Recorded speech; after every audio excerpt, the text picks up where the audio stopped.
Juice തരാവേ. ആദ്യം സോമേട്ടന് കൊടുക്കണം.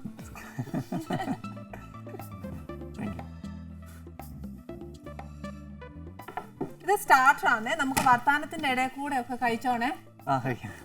അങ്ങനെയല്ലേ രസം? പിന്നെ എടുക്കാലോ, ഒരു കുഴപ്പമില്ല. ഞാൻ ഉണ്ടാക്കിയത് ചിപ്സ് അല്ല, സോമേട്ടനല്ല, മോൻചേട്ടൻ ഉണ്ടാക്കിയ ചിപ്സ് അല്ല. ശരിക്കും പറഞ്ഞാൽ ഇതാണ് ഫിഷ് ആൻഡ് ചിപ്സ് ഉണ്ടാക്കിയേക്കുന്നത്. അത് കഴിച്ചോണേ. എല്ലാവർക്കും ഉണ്ട്. ഞാനൊക്കെ മെലിഞ്ഞിരിക്കുന്നത് അതുകൊണ്ട് അത് കാണുമ്പോ ഒന്നും പറഞ്ഞിട്ട് കാര്യമില്ല. എന്നല്ലേ, മനുഷ്യനായ കൊതിയില്ലേ എല്ലാ കാര്യത്തിനും ഇല്ലേ? അതുകൊണ്ട് ഇത് ഞാൻ എന്തായാലും എടുക്കുകയല്ല. നമ്മുടെ ഒരാളുടെ മുന്നേ കൊണ്ട് വെച്ചാൽ ഞാൻ എടുത്തിരുന്ന മോശം ഇതിനകത്ത് അത് ഇല്ലെന്ന് മോൻ ചേട്ടാ. ഈ അടുക്കളയിൽ അങ്ങനെ ഒന്നും ഇല്ലെന്നേ. ഈ അടുക്കളയിലാന്ന് എല്ലാരും വന്നു ബഹളം വെച്ച് വർത്താനം പറയുന്നൊക്കെ എന്നെ ഇഷ്ടമെന്നുള്ള കാര്യമെന്നറിയോ? വർത്താനം പറയാൻ സമയം കിട്ടുമോ കഴിക്കാൻ? മോൻ ചേട്ടാ പ്ലീസ്, എല്ലാവരും എന്നെ വന്നിച്ച് വർത്താനം പറയുന്ന ഒരു കാര്യം. അതേ തിരുവല്ലക്കാരനായിക്കൊണ്ട് എന്നെ ഇങ്ങനെ പറയല്ലോ കേട്ടോ. എന്നെ കുഞ്ഞെ കേട്ടോണ്ടിരിക്കുന്നേ ഒന്നിച്ചിരി വർത്താനം പറയുന്ന കൂട്ടത്തിലാന്ന് പറയണ്ടേ? അതേന്ന്. അപ്പൊ നമ്മള് വർത്താനത്തിന്റെ ഇടയ്ക്ക് കുറച്ച് നിങ്ങൾക്ക് സമയം കിട്ടുന്നതനുസരിച്ച് കഴിച്ചോളാം. ഇനി എന്നോട് വർത്താനം പറയരുത്. Thank you. ആ അത് പോട്ടെ, മോഞ്ചേട്ടനോട് ആദ്യം ചോദിക്കാതെ, മോഞ്ചേട്ടൻ ശരിക്കും സോമേട്ടനെ കണ്ടിട്ടുണ്ടോ?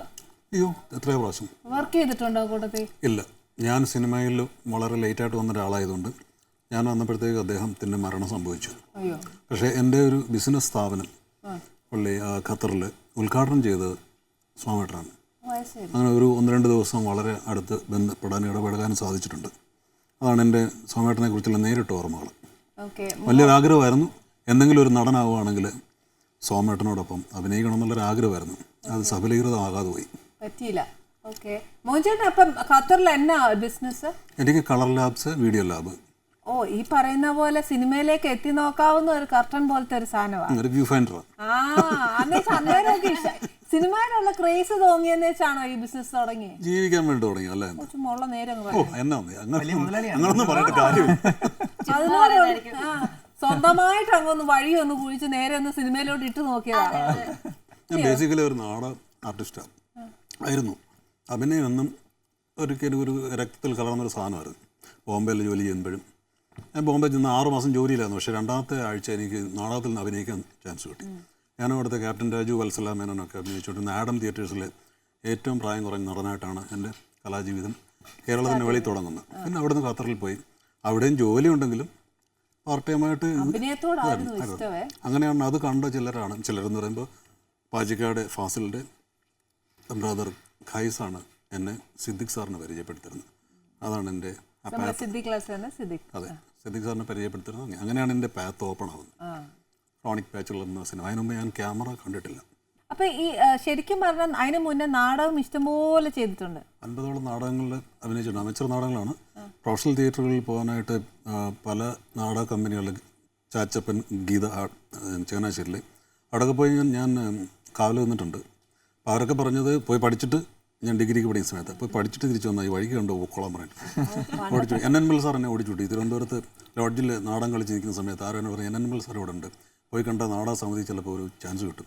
ഞാനവിടെ പോയി അന്വേഷിച്ചു. അദ്ദേഹം ഇത് തന്നെ എന്നെ പറഞ്ഞു, പഠിക്കുന്നിടയ്ക്കുന്ന നാടകം വീട്ടിൽ പൊക്കോളാൻ പറഞ്ഞു. പഠിച്ചിട്ട് ഇങ്ങോട്ട്, കാരണം ഒരു പക്ഷേ വിദ്യാഭ്യാസം പൂർത്തീകരിക്കാതെ ബുദ്ധിമുട്ടിയ ആളുകളിലേക്ക് അവർ ധാരാളം കണ്ട അത് എക്സ്പീരിയൻസ് അവർക്കുള്ളതുകൊണ്ടായിരിക്കും നമുക്കത് പറഞ്ഞത്. അന്നേരം എനിക്ക് ഭയങ്കര നിരാശ തോന്നി, കരയണമെന്നൊക്കെ തോന്നി. നമുക്ക് സങ്കടം സഹിക്കാൻ പറ്റുക, അഭിനയിക്കാനായിട്ട് വലിയ ആശയോടെ ചെന്നേച്ചേ പെട്ടെന്ന് അങ്ങ് വീട്ടിൽ പൊക്കോളാൻ പറയുമ്പോൾ നമ്മൾ എന്നാ അല്ലേ?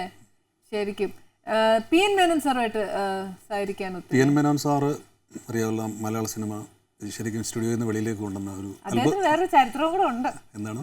ഞങ്ങളുടെ സോമേട്ടനെ തന്നത് അദ്ദേഹം. അത് പറയാം.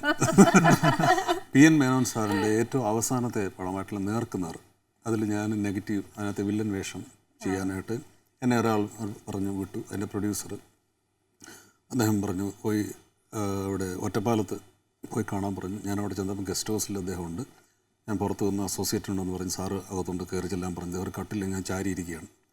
PN മേനോൻ എന്ന് പറഞ്ഞ ആൾ നേരിട്ട് കണ്ടപ്പോൾ ആളിന് സൈസ് കുറവാണെങ്കിലും ആ ആളിൻ്റെ പ്രതിഭയും ആളിൻ്റെ വലിപ്പവും മലയാള സിനിമയിൽ വലുതാണ്. അപ്പം ഞാൻ എന്നോട് ഇരിക്കാൻ പറഞ്ഞെങ്കിൽ ഞാൻ നിന്നു ഇരിക്കടോ, ഇരുന്നു. ചോദിച്ചു, എവിടെയാ തൻ്റെ വീട്?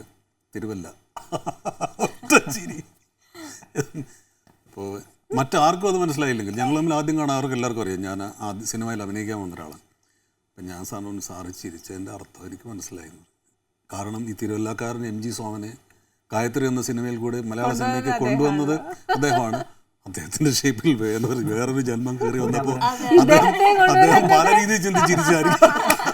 അതാ ശരിക്കും. മോഹൻചേട്ടൻ ഒരു കാര്യം ചോദിച്ചത്, ശരിക്കും മോഹൻചേട്ടൻ സോമേട്ടൻ്റെ ഒരു ആരാധകനായിരുന്നു? യെസ്. രക്തമില്ലാത്ത മനുഷ്യൻ, താറാവ്, ഇങ്ങനെയുള്ള അദ്ദേഹം വന്ന കുറേ പടങ്ങളുണ്ടല്ലോ ആ സമയത്ത്. മധുസാറിനോടൊക്കെ ആൻറ്റി ഹീറോ ആയിട്ടൊക്കെ ചെയ്യുന്ന വേഷങ്ങൾ. എനിക്ക് ആൻറ്റി ഹീറോ ഭയങ്കര ഇഷ്ടമാണ്. ഹീറോയെക്കാട്ടിലൊരു മറ്റൊന്നും ആരും എതിർത്തില്ലെങ്കിലും എനിക്ക് ആൻറ്റി ഹീറോസിനെ എന്തോ അത് സോമേട്ടനിലൂടെയാണ് ആ ഒരു ചിന്താഗതി എൻ്റെ വളർന്നത്. ഞാൻ ഈയിടെ സോമേട്ടൻ്റെ 20ാമത്തെ ചരമവാർഷികത്തിന് അവരുടെ വീട്ടിലെ കർമ്മങ്ങളോടനുബന്ധിച്ച് തന്നെ ഒരു പൊതു മീറ്റിംഗ് ഉണ്ടായിരുന്നു. അത് അദ്ദേഹത്തിൻ്റെ മുറ്റത്ത് വെച്ചായിരുന്നു. ഞാൻ വർഷങ്ങൾക്ക് ശേഷം, അതായത് പണ്ടൊരിക്കൽ ഞാൻ പോയിട്ടുണ്ട്. അത് ഇവിടെ ഞാനവിടെ ചെന്ന് മീറ്റിംഗ്, ബ്ലസ്സി ഉൾപ്പെടെയുള്ള പ്രമുഖരായിട്ടുള്ള ആൾക്കാരൊക്കെ വേദിയിലുണ്ട്. പക്ഷേ ലളിതമായ ചടങ്ങാണ്, മുറ്റത്താണ്, ഒരു ചെറിയ പന്തലിട്ടുള്ളൂ. ചേച്ചിയുടെ പ്രത്യേക സോമേട്ടൻ്റെ വൈഫിൻ്റെ പ്രത്യേക സ്വഭാവം അനുസരിച്ച് ഇങ്ങനെയുള്ള സന്തോഷ സമയങ്ങളിൽ വേദികളിൽ വന്നിരിക്കുക അതൊന്നും പുള്ളിക്കാരത്തേക്ക് താല്പര്യമില്ല. എല്ലാത്തിൻ്റെ പുറകിൽ നിൽക്കും.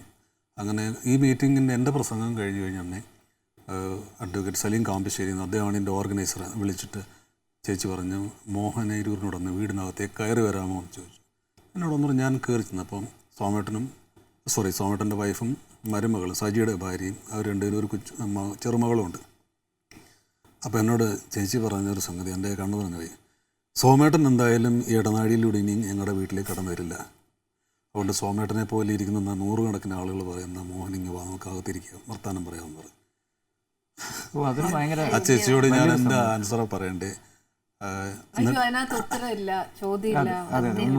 ആ ചേച്ചിയുടെ ഒരു സോമേട്ടനോടുള്ള ഒരു സ്നേഹത്തിന്റെ എന്നിട്ട് എന്നെ ഇങ്ങനെ കുറച്ചു നേരം സ്റ്റെയർ ചെയ്ത് നോക്കിയിട്ട് മുടിയിൽ നോക്കിയിട്ട് പറയാണ്, മുടി മാത്രം അങ്ങനെയല്ല.